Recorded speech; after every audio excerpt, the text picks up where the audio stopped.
पकड़ा। एक आदमी था, कोई साधारण शब्दों में समझाऊं आपको, मनुष्य था, संतों की शरण में आया। क्यों आया? बोले महाराज संसार से दुखी हो गया। और अधिकतर लोग जब भी आते हैं कि महाराज संसार से दाप जावे, परेशान हो जावे, दुखी हो जावे, अब कोई उपाय नहीं, तो संत शरण में आया। आकर के प्रार्थना करी आचार्य ब्रोवर के सामने कि महाराज मैं जीवन से बड़ा दुखी हो गया, घर परिवार सब में ऐसा लगता है जैसे आत्महत्या कर लूं, मर जाऊं, अब यह दुनिया से कहां जाऊं, कोई चारा नहीं है। संतों ने कहा ऐसा क्यों? क्योंकि बोले महाराज मैं दुखी हो गया, ऐसा कर्जा हो गया कि वो उतर तक नहीं रहा, अब क्या करूं? महात्मा ने एक बात बताई, थोड़ा ध्यान से श्रवण करना। क्या बताया? बोले तेरे पास जमीन है? बोले हाँ महाराज। कितनी है? बोले 20-30 किला। जमीन काफी होती है, कोई बात नहीं, लेकिन महाराज बोले जमीन से कुछ नहीं होगा, इसको भी बेच दूं तो कर्जा नहीं उतरे। बोले बेचना नहीं है, क्या करना है? बोले इसमें जाकर के कुआं खुदवा लो। कुआं तो समझते हैं हरियाणा में तो नहरें चलती, लेकिन कुआं खुदवा लो। वहां नहरें नहीं थी, पानी हो जाएगा। बोले कितना खुदवाऊं? बोले 300 फीट गहरा। ठीक है, बोले ठीक है। संतों ने कहा मैं उदाहरण बता रहा हूं आपको। भाई ने जाकर के कर्जा लिया और 300 फीट का कुआं खुदवा दिया। फिर बोले हुआ क्या? बोले महाराज आप कहीं पानी 300, 400, 500 जो भी हो, मैं समझाना चाह रहा हूं बात को। कुआं खुदवाया और कुएं में हुआ क्या? बोले महाराज 300 फीट खोद दिया और पानी हुआ ही नहीं। तो बड़ा घबराया।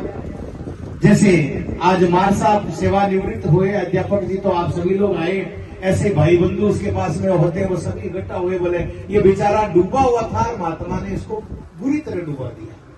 सारा परिवार इकट्ठा हुआ और महात्मा जी को गालियां देते हुए जोरदार और आश्रम में आए। बोले महाराज आपने इस बेचारे को डूबे हुए को क्यों डुबाया? बोले क्यों? बोले जब आपको पता ही नहीं था कि पानी होगा कि नहीं होगा, इसको क्यों कुआं खुदवाया? बोले ये तो हो ही नहीं सकता, 300 फीट खोदा। बोले खोद दिया। बोले फिर तो पानी भी हो जाना चाहिए। बोले नहीं हुआ। महात्मा जी ने कहा चलो मैं चल के देखता हूं। साथ में गए तो भाई बहनों जमीन पे जाके देखा तो वहां क्या हुआ? बोले भाई ने एक किले में 10 फीट का खड्डा खोद के फिर छोड़ दिया। दूसरे किले में जाकर के 10 फीट का खड्डा खोद के फिर छोड़ दिया। तीसरे किले में जाकर के 10 फीट का, इसको जोड़ना किला कितना? बोले 30। और गहरा कितना हुआ? बोले 10-10 फीट को 30 से जोड़ दो। मतलब जो भी 30-30 फीट खोद करके छोड़ा, उसने 300 फीट खोद दिया, लेकिन पानी क्यों नहीं हुआ? क्योंकि उसने एक जगह नहीं खोदा।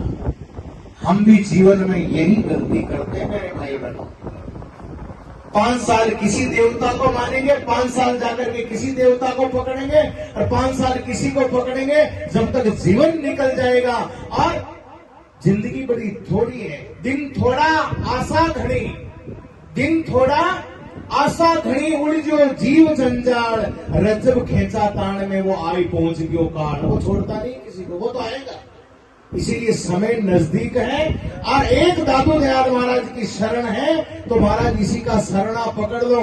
माता जानकी को कभी भी वनवास नहीं हुआ था, लेकिन महाराज अपने भगवान को, राम जी को वनवास हो गया। बोले तारे तो तू, मारे तो तू, तेरी शरण रहूंगी। अब शरणा पकड़ लिया कि आशा एक राम जी की, दूजी आशा छोड़ दो, और नाता श्री दयाल जी रा, दूजा नाता तोड़ दो। एक शरणा, एक आसरा, सब आया उस एक में। डाल पान फल फूल, दादू पीछे क्या रहा, जब निज पकड़ा मूल। अब जितने इतने यहाँ के लोग हो, एक शरणा पकड़ लो। दादू जी महाराज और उनकी पीठ, नरना धाम आना जाना और किसी को नहीं मानना। करेगा जो यही करेंगे, तारेंगे तो ये तारेंगे। गरीबी अमीरी तो महाराज कर्मों से मिलती है, हमारा जैसा कर्म है वैसी मिलेगी।